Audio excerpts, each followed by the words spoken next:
Саламатсыздарбы, сиздерди бүгүнкү күндүн маанилүү жаңылыктары менен тааныштырсам, назарыңыздарда валюталар курсу.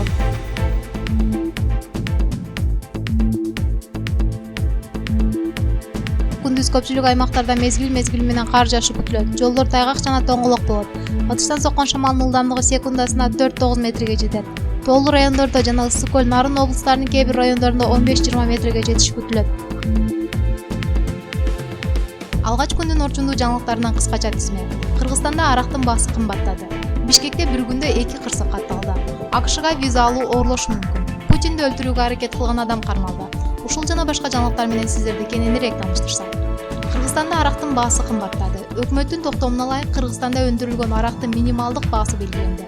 Бул тууралуу салык кызматынын басма сөз кызматы билдирди. Маалыматка ылайык минималдык баалар төмөнгүдөй өлчөмдөрдө белгиленген. 0,5 литр даяр продукциянын дүң сатуу 2002 жылы 103 сомду түзөт. Мурун бул сума 81 сом болгон. 2021 жылы 114 сомду, 2022 жылы 125 сом жана 2023 жылы 136 сомду түзөт. 0,5 литр даяр продукцияны чекене сатуу 2020 жылы 112 сом, мурун бул сума 90 сом болгон. 2021 жылы 123 сом, 2022 жылы 134 сом, 2023 жылдан баштап 145 сомду түзөт. Маалымат блогу ЛГСКЖ. Кыргызстанда коронавирусту жуктурган учурлар катталган жок. Бул тууралуу маалымат жыйында Саламаттык сактоо министрлигинин оорулардын профилактикалык департаментинин эпидемиологиялык башкармалыгынын башчысы Абдыкадыр Жороев билдирди. Анын айтымында ит, мушук жана башка жаныбарлардын арасында жайылган коронавирустун 39 түрү бар. Алардын 5 түрү адамдын ден соолугуна коркунуч жаратат. Декабрь айынын аягында вирустун жаңы түрү чыкканы тууралуу белгилүү болгондо профилактикалык жана даярдык иштери жүргүзүлдү. Маалымат блогу ЛГСКЖ. Бишкекте бир күндө 2 кырсык катталды. Бүгүн Бишкекте 2 жолу жол кырсыгы катталды. Күндүзү батыш тарабындагы Фучук көчөсүнүн аймагында жүргүнчү ташыган 2 автобус кагышты. Кайгыл милиция башкармалыгынын билдиргендей, жабырлангандарды тез жардам кызматы ооруканага алып кеткен. Кырсыктын келип чыгышы такталууда. Экинчиси жол кырсыгы болжол менен 11:15 чамасында Жибек жолу жана Эркиндик проспектисинин кесилишинде болгон. Анда жөө кишини өткөрөм деген автоунааны экинчиси артынан келип сүзгөн.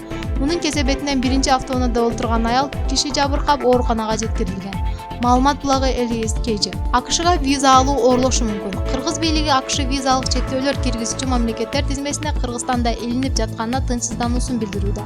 АКШ президенти Дональд Трамптын администрациясы 7 мамлекеттин, анын ичинде Кыргызстандын айрым жарандарынын бул өлкөгө киришин чектеген мыйзам долбоорун даярдап жатат. The Wall Street Journal жана The New York Times жазгандай, чектөөлөр Беларусь, Мьянма, Нигерия, Судан, Эритрия, Трансация жана Кыргызстанга киргизилет. Бул тууралуу берүүдөгү соңку чектөөлөр 7 өлкөнүн бардык жарандарына эмес, айрым кызматкерлерине жана узак убакытка виза менен кайрылгандарга гана тийиштүү. Маалымат блогу BBC. Көңүлүңүздөрдү дүйнөлүк кабарларга бурсам. Туркияда күчтүү жер титирөө катталды. Туркиянын Элиазык жана Малатия провинцияларында болгон жер титирөөдө 19 адам каза болуп, дээрлик 1015 киши жабыркады. Бул тууралуу чет элдик басылмалар билдиришти. Мындан мурдараак 19 киши каза болуп, 772 киши жабыркаганы айтылган. Белгилей кетсек, 6,8 магнитудадагы жер титирөө кече Элиазык провинциясында жергиликтүү убакыт боюнча 8:55 болгон. Учурда кырсык болгон жеринде куткаруучулар иштеп жатат. Маалымат блогу ЛГСКЖ.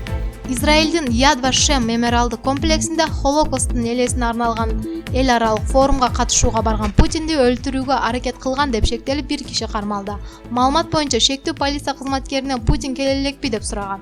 Кызматкер келе электигин айткан. Ошону менен катар эле ал эмне үчүн президенттин келүүсүнө кызыгып жатканын сураганда, ал аны жок кылгысы келип жатканын айткан. Полиция кызматкери ошол эле замат жетекчилигине кабарлап, аталган кишини камакка алуу буйругун алган. Окуя 22 январда болуп, киши камакка алынган. Маалымат блогу Назар News. Ушул менен бүгүнкү чыгарылыш аяктады. Эгер сиздер дүйнөдө жана Кыргызстанда болуп жаткан жаңылыктардан кабарсыз калбайын десеңиз, биздин каналга катталууну унутпаңыз. Кийинки чыгарылыштан амандашканча үй бүлөңүздөргө тынччылык, аманчылык.